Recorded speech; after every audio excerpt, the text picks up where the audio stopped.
The next item is to review and discuss a request for the town of Shrewsbury to notify pregnant women about the latest study on fluoride's link to reduced IQ in children. Has the board had a chance to review the additional materials sent by Mr. Moss? Yes. Yes. As well as a couple of other studies that are out there. I think there's another one from Mexico that was done that actually had the same findings as the one from Canada. Okay.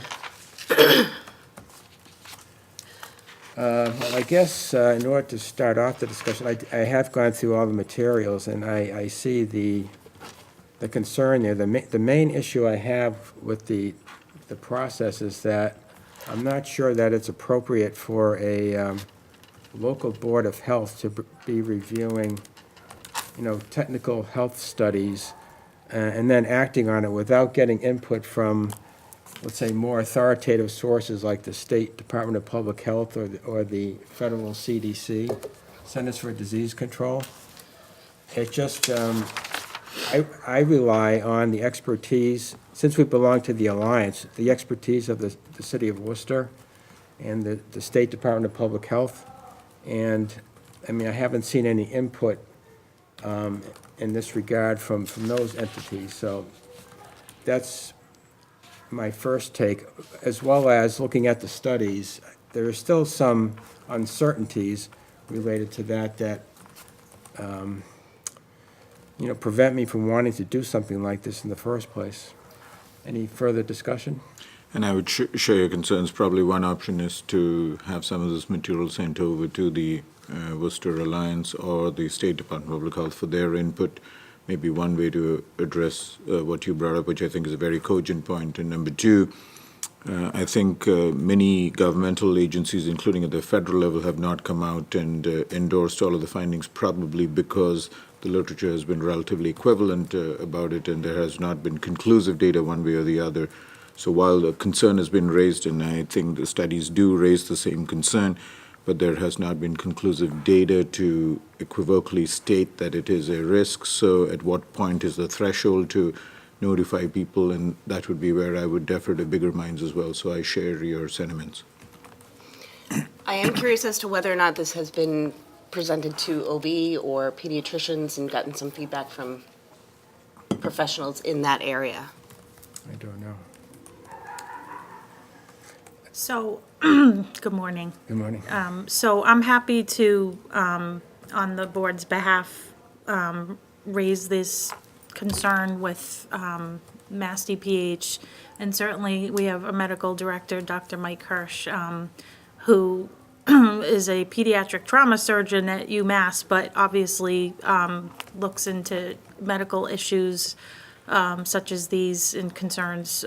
So I'm happy to liaise with him and see, who would be appropriate to speak with in this field with this expertise and bring some information back or whatever the board's pleasure is. That would be good. Okay.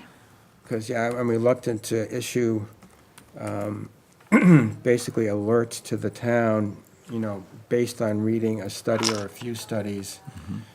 There are a lot of health research studies out there that we could be alerting the public to, so which ones do we do that for? So I'm not aware of any other Board of Health that has done that kind of thing before. I don't know if you have, Karen.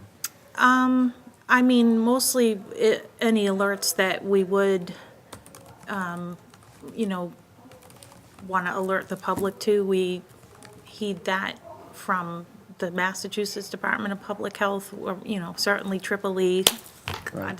that we went through, hepatitis A. We typically will get notified by the epidemiology folks at Mass DPH if something rises to the concern level that they think the public should be made aware of. So that's usually when we get our cue. Or if there's something particularly of interest on a local level that might be just very unique to us, we would also provide that information to the public. But to your point, there's a lot of studies about a lot of public health issues. I don't know how you pick which ones rise to the top that you start elevating it to the public's attention.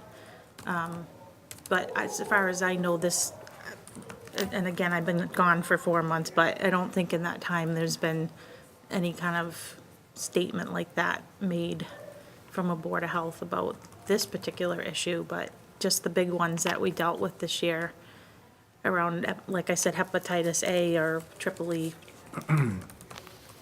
Yeah, I do think one of the challenges is the fact that there is only 2 studies right now Right.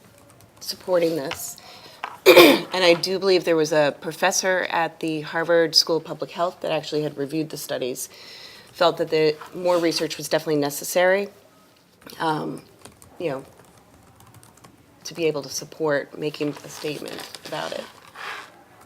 And I think that was my take on it as well, that I think there's definitely a question raised of merits further study, and probably the margin of effect is so small that may require large studies, which may come with associated funding challenges, et cetera, which may be why there's hesitation or there has been some delay in doing further studies, but your points are well taken. So I think, yes, I would also look for more guidance as to what's a threshold for notifying the public when we have data which might be equivocal.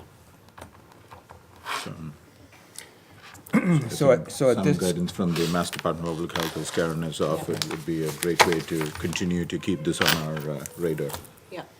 yeah, so at this point, I'm hearing that we're still seeking additional information, especially from authoritative sources like the state, possibly the federal government, and at this point in time, will not ask for a vote on a motion because we still need more information.